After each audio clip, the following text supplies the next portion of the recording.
What are you saying? We'd like to welcome each and every individual to Voices of Integrity podcast for buying a business. And so we've been through the foundation course, find out foundation podcast, and then, how do I find a business to buy? And then, doesn't look like we've done, should I have partners? I thought we did that one, but I don't know. Luke, here's one. Here's one on the challenges of having a partner podcast. So that's really interesting. So, Luke, what are we doing today, sir? I have a question, just kind of whatever we want to, I guess. I'm fine with should I have Um, partners? Okay, so so I guess we'll go ahead and do a backstage pass then. So you'll put this one, Luke, Yeah. in the backstage pass, just random there. We don't really have a plan. We're just gonna throw it together. Would you buy a business with someone who can't show up for 30 minutes a week? That's an interesting one.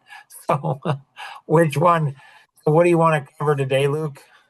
So recently I've been talking with someone. What do you do when you want to buy a business that doesn't have the systems in place to track the people as far as leads or the numbers?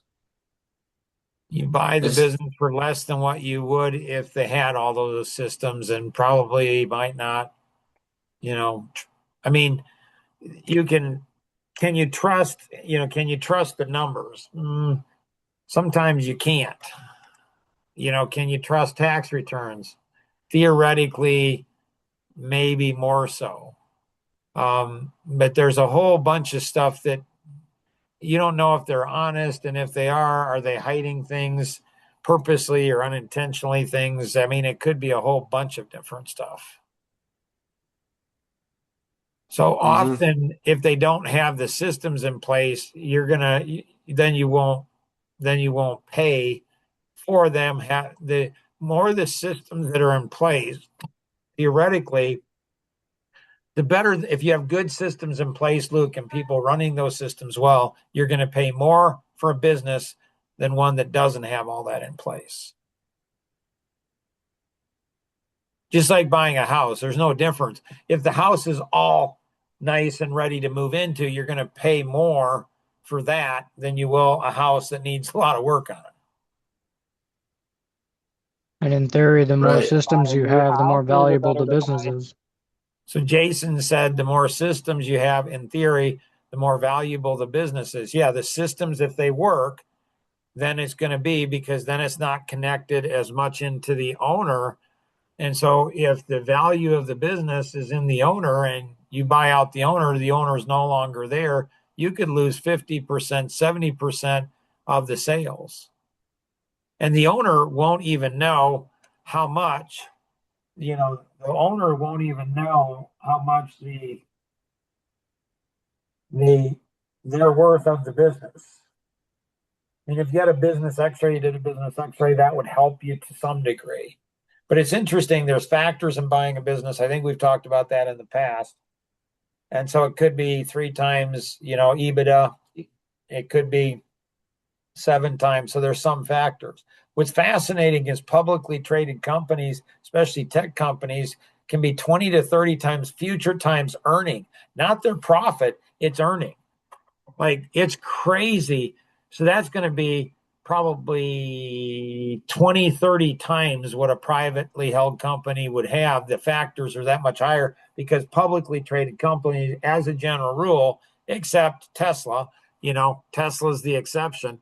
But as a general rule, if you have a publicly traded company, you could lose any of your people, you'll replace them. That's why you get $1 trillion compensation, is because of that. Other questions, Luke? So how do you negotiate or how do you explain that to someone that owns a company where the owner is it's like tied way into it? Well, you don't explain anything per se to them. Did you go ahead and get all of the numbers? Do you have all the numbers that you're supposed to have to be able to look at the business well? I think so. I'm sure there's some Did I'm you go missing. There's ahead a and so a yeah. link in the So appointment yeah. for today. Okay. So, and so did you go ahead and have like a trusted accountant, like Compass Accounting? Did you have them go ahead and go over all of that? I did not know. Is that because you didn't have it soon enough for them to review over? Yeah, sure. When did you have that information? The last of it I just got a little bit ago. Okay. And so did you go ahead and put it into a spreadsheet? Yes. So, um, Or what I have, I did. and that spreadsheet is in the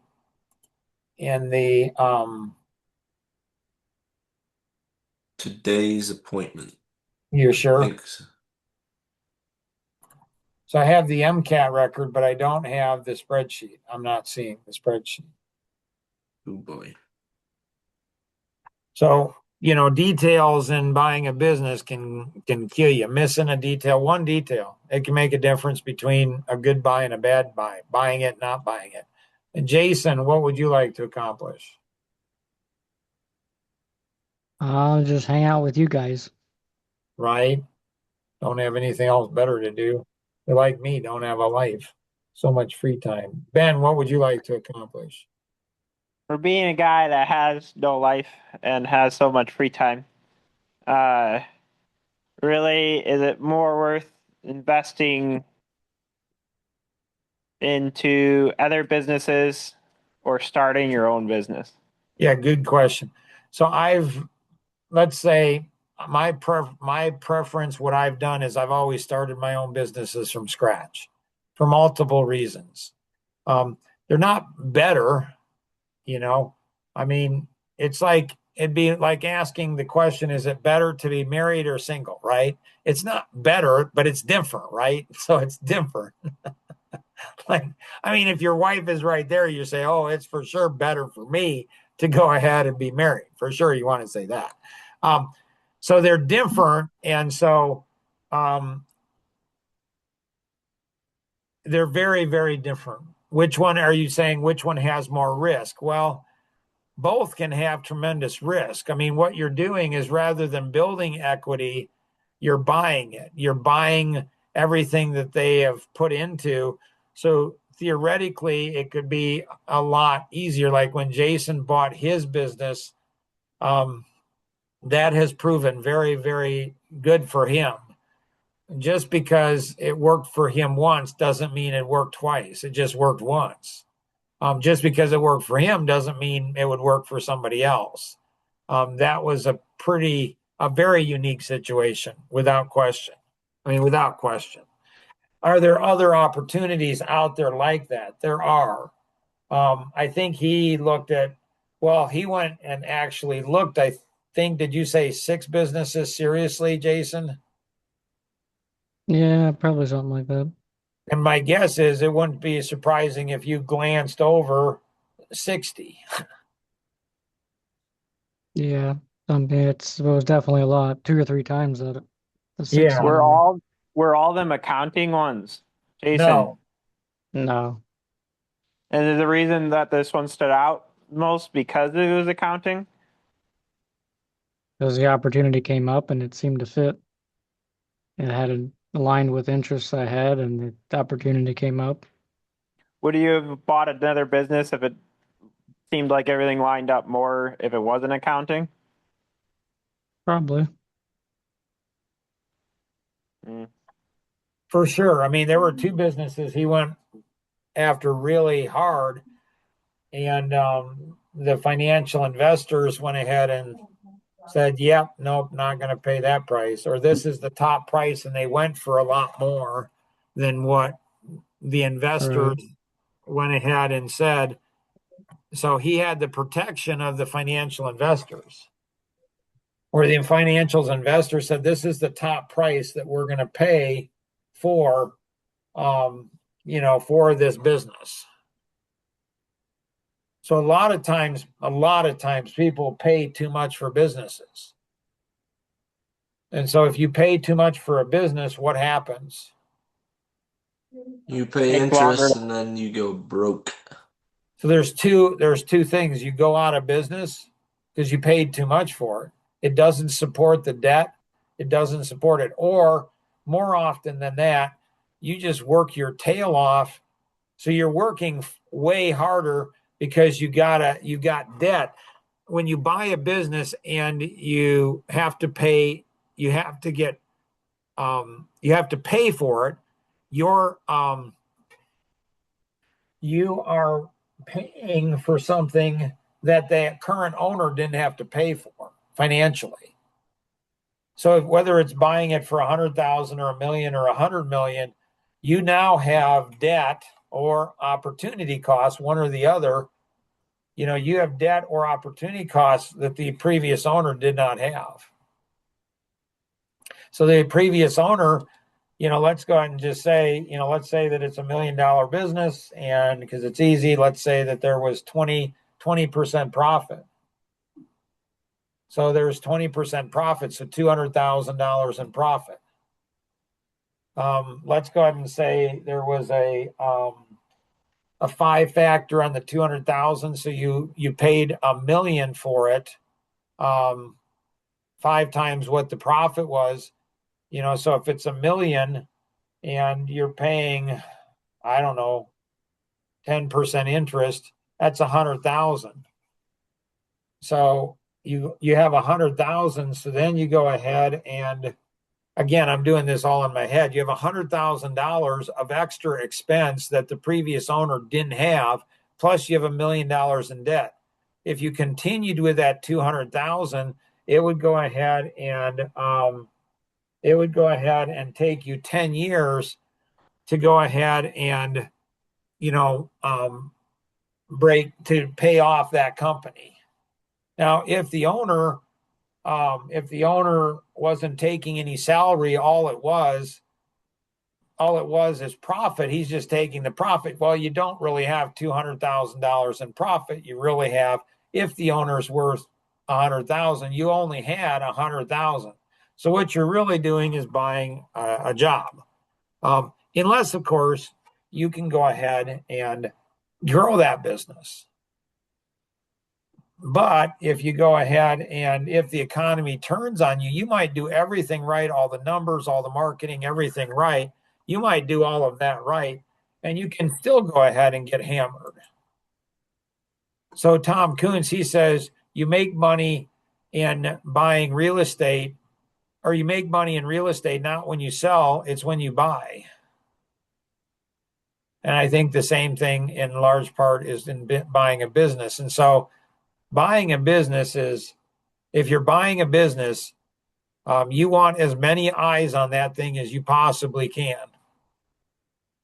Because even the most experienced, you could have the most experienced CPA, and I have an older brother who's a CPA. I know a lot of CPAs, you know, they're smart in their area of intelligence, but they're not. And so it's typically a CPA will be the best one to tell you shouldn't buy a business often, because they're often analytic. And so you want somebody telling you probably shouldn't buy that business. If you don't get somebody who's telling you probably shouldn't buy that business, you don't have probably advisors that are conservative enough. You want somebody telling you you shouldn't buy that business, because that person, then you say, why? And they'll tell you, well, because of this, this, and this. That doesn't mean you shouldn't buy the business. It just means that you better count the cost of what you're doing before you do it, because if you don't, you can get in over your head and go out of business, go into debt, lose your house. You can, you know, your wife can divorce you, or she can, you know, be happy you're working 90 hours a week, because then she doesn't have to deal with you. You know, you can go ahead and you can be in so much pressure. I mean, it's insane. Anything else, Ben, you got? Would you rather buy a business or start your own? For Out of your me, preference and your expertise. yeah, for me right now, I could go both ways myself personally, but I'm in a different season of life than you are. Personally, I think that for you, I would go ahead and start a business. Mm-hmm.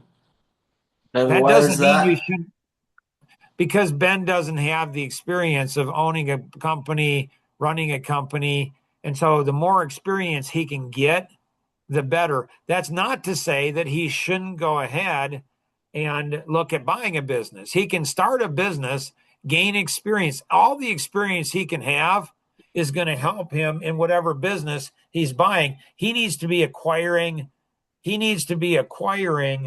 um, experience. So would I say, well, get a degree? I would not say that. Not for Ben. Other people probably wouldn't say it for them either. I got 3 business degrees. Glad I got them. Really glad I got them. They benefit me probably a lot more than what I realize.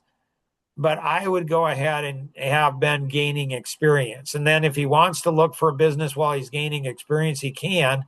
That's fine. It's not a problem. But he needs experience more than anything else right now. Um, but if I don't really have a direct passion that would make more sense, or people are passionate about cars or taxes or whatever, if I don't have that, how would I Then approach that?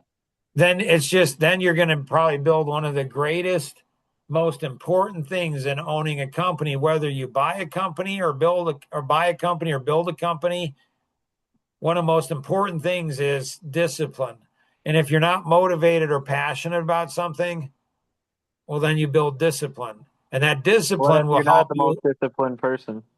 Then that reason is because you probably had, a mom and dad that coddled you. Yep. That's what they're known for. And so, maybe you're lazy. You took the easy route in life. I don't know. I don't know you that well, so I don't know.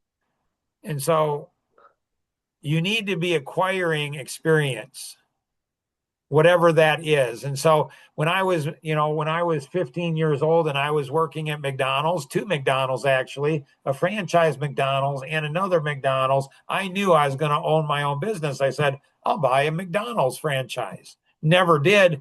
But when I looked at that, when I was working there, I looked at it as if I owned that company. When I worked at Laidlaw Brothers, I looked at it like I owned that company. So what I did is every job, and I succeeded tremendously in every job I ever had because I had the viewpoint of a business owner.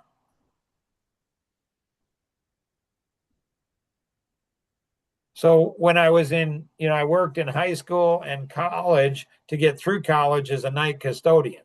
I started a residential and commercial cleaning business. Trust me, I was not passionate about cleaning toilets, just wasn't. But I was passionate about owning my own company.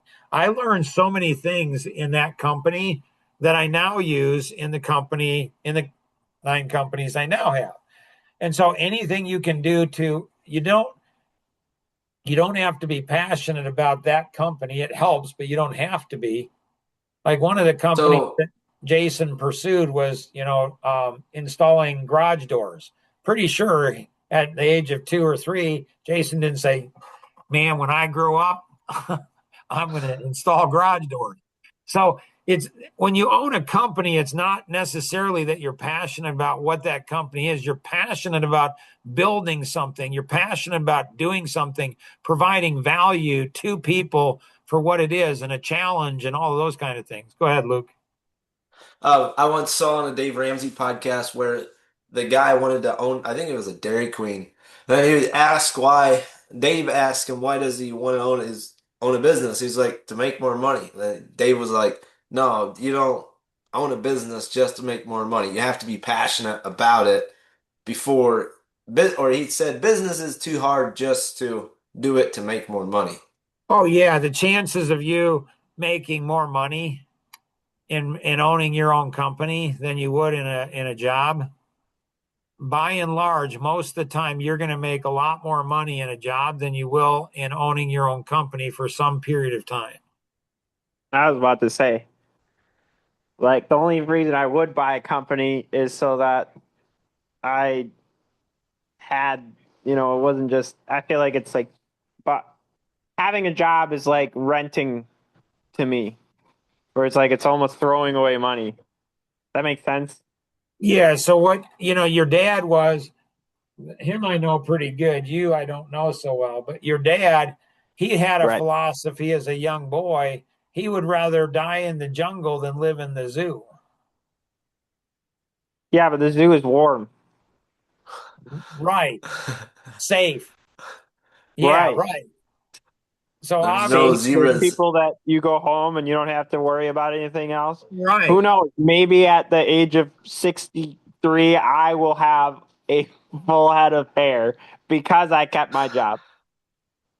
Yeah, I don't even know how to respond to that. But obviously, that passion of, living in the jungle rather than I'd rather die in the jungle than live in the zoo, that didn't get passed on to you, it seems like. Not judging, I it's an know because I observation. saw my dad live in the jungle and I was sitting in my heated hut while he was out there battling gorillas. Right? Right. Okay. And I was just eating my So we banana that only was fed to me. we only have 7 more minutes. Jason, is there something you would like to cover? Nope, it's interesting. But yeah, I What's, don't know. As far as the whole what's passion interesting stuff, about it, Jason? just the whole passion stuff, I don't know that I grew up knowing. I don't think I even knew that I wanted a business until I was late teens or early 20s.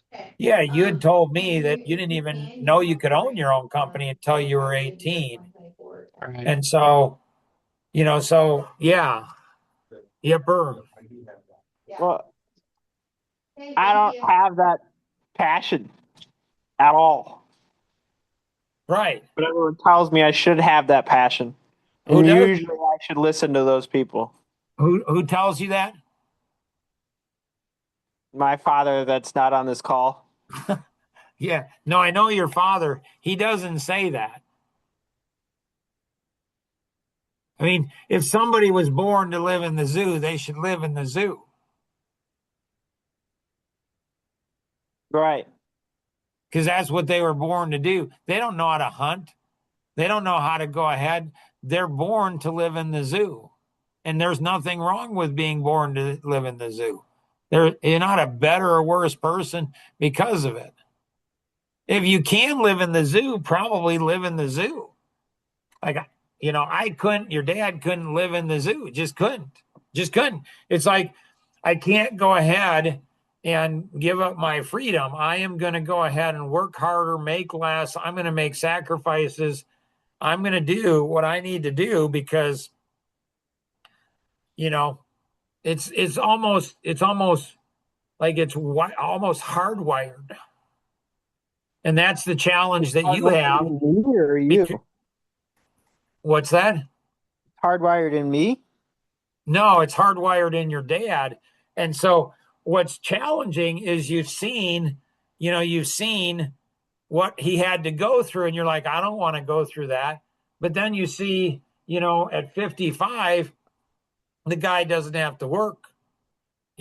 At 61, the guy can play pickleball and still, 4 times a week, and he still doesn't have to, like, he doesn't have to make money, he doesn't have to work.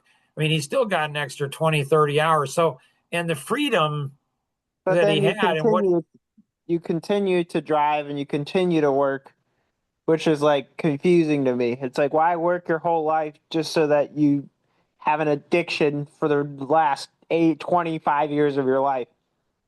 I think the addiction is to grow, to become a better person, to go ahead and grow and impact more people. And it's like, so Do once you you feel get like you did that? oh, I'm doing that now. I mean, I'm not saying anybody's listening to me. Don't get me wrong. Like, don't get me wrong. But that's really on them. It's not the destination, it's the journey. So they get to choose or not to choose. That's on them. And statistically speaking, you would say most of the people in your life don't really listen. Oh, I'd say I'm not saying it's So 100% of the people 100% of the time. Wouldn't that be more frustrating to you? To where it's like Well, Have yeah, you but ever if like I would had passion to worked in a try job, I wouldn't know the three elements of frustration: how much you work, how much you care, and your level of expectation of yourself, systems, and others. So how do you get in your mind to love the journey then rather than the destination? My mom went ahead and said to me when I was 15, she said, Mark, you're going to be working the rest of your life. I thought that meant working. And so like physical labor or, working at a job or something, I thought she meant that. So you learn to work, you learn to love working, you learn to love the sense of accomplishment, that you learn to love the frustration, you learn to love the effort, the work, you get knocked down, you get back up again. You become unstoppable. Doesn't matter what happens, you just continue to do it. And you love the feeling that you get from the effort you put in, even if it doesn't produce, even if you don't get a pat on the back, you don't get a star, nobody acknowledges. Your wife, 7 kids, grandkids, nobody acknowledges, zero acknowledgement. You don't need it. You don't need it. Like, I'm in the jungle. You know what? I've survived. after all those years, you still Doesn't don't sound need like he needs it, right?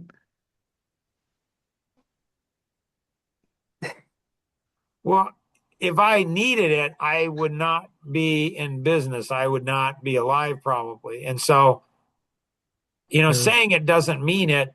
It's if you I don't know how, if you go ahead and buy a business rather than build one, you may never ever know what I'm talking about. But then, like, Which is fine. It's not good or bad, but you may never know. And if you start a business or buy a business of an established product that's out there and never created something from nothing, something from your mind, something that wasn't there, there's not even a product or service or anything. You create something from nothing.